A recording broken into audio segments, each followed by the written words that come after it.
Two, Anna Sarwar.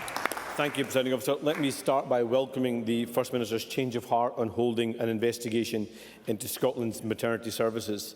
Less than 24 hours ago, after the heartbreaking testimony of mothers, he whipped his MSPs to vote against that investigation. But I'm glad he went home and thought again. Unfortunately, the situation in maternity services is just a snapshot of the crisis and chaos in our NHS. Scotland's ambulance service is also in crisis. This week we heard about Queen's Park defender Charlie Fox. Charlie suffered a serious knee injury during a match at Firhill Stadium, a 3 p.m. kick-off. An ambulance was called, but it didn't arrive until 1 a.m, nearly 10 hours later. 10 hours lying in pain. And it's just weeks after footballer Brooke Patterson was left abandoned on the pitch waiting for an ambulance. So what does John Swinney say to Charlie, to Brooke and all other Scots waiting in pain? First Minister. Presiding Officer, I'm very open with Parliament about when there are occasions when public services do not meet the reasonable and legitimate expectations of members of the public. In relation to the Brooke Patterson case, I looked into that, and the examination of the information that was available to me was there had been an error made in the classification of that call. That is regrettable, and I have apologised in writing to Brooke Patterson. In relation to the case of Charlie Fox, the length of time appears to me to be completely unacceptable that he was left to wait. The Scottish Ambulance Service are investigating the circumstances behind the incident, and I apologise for the length of time that Charlie Fox experienced in waiting for the ambulance. I would say that our public services continue to operate under enormous pressure, but they also deliver fantastic service to members of the public in most cases. Not in all cases, and where they don't deliver for all cases, they can expect the First Minister to address those issues and to apologise accordingly. Anna Sarwar. Week after week, John Swinney comes, apologises for the government's performance, and things continue to get worse. A month ago, he apologised for long ambulance waits, but apologies simply won't cut it anymore. When Scots call 999, they expect help to come.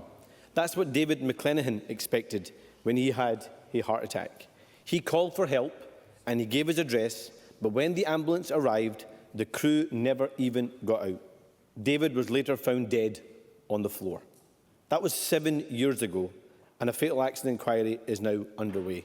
But since then, response times have got worse. 10 years ago, 83% of life-threatening cases saw an ambulance arrive in 10 minutes. When David McClenaghan died 7 years ago, it had fallen to just 73%. Now it's 61%. That is shocking. So why is this situation continuing to get worse and worse on John Swinney's watch? And don't simply stand up and say you're sorry. Through the chair, always. First Minister.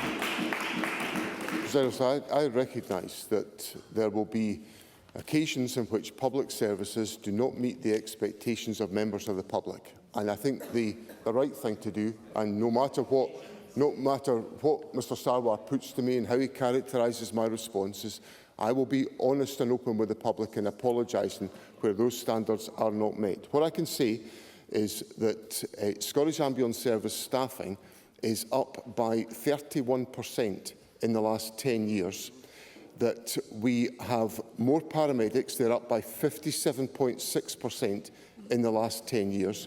And what I can also say is that median response times for purple calls was 7 minutes 51 seconds on the most recent data that's available to me. So there is, and that information is relevant and important because it will relate to the optimum time for the delivery of a response by the Scottish Ambulance Service. So our staff are working with more resources, under incredible demands to meet the expectations for members of the public, and in the overwhelming majority of cases in the country, that is exactly what they do. Finlay Carson. Presiding Officer, last week a receptionist in a local GP surgery in my constituency of Galloway had to call 999 for an ambulance for a patient. It took over 55 minutes for that call to be answered. And when it was, they were told there would be a 4-hour wait for an ambulance. And that doesn't take into consideration the 1-hour drive to the nearest A&E. First Minister, can you imagine being with a loved one who's suffered a heart attack or a stroke or an asthma attack and having to wait almost an hour just to have that call answered? So what reassurance can you give my constituents that they can expect a fit-for-purpose emergency response, both in getting through to 99 and receiving a timely ambulance care? Because there's no way that this is an emergency response. So what urgent action will you take to stop such unacceptable delays? Through the chair, please. First Minister. Well, if Mr Carston wants to furnish me with the details of the specific case, I will examine it, because certainly that length of time in waiting for a call to be answered sounds to me to be completely unacceptable. So if Mr Carston gives me those details, I'll look at them. What I would say to him is that the median response time for purple calls was 7 minutes 51 seconds, and the ambulance service will work extremely hard to make sure it meets the expectations of the public.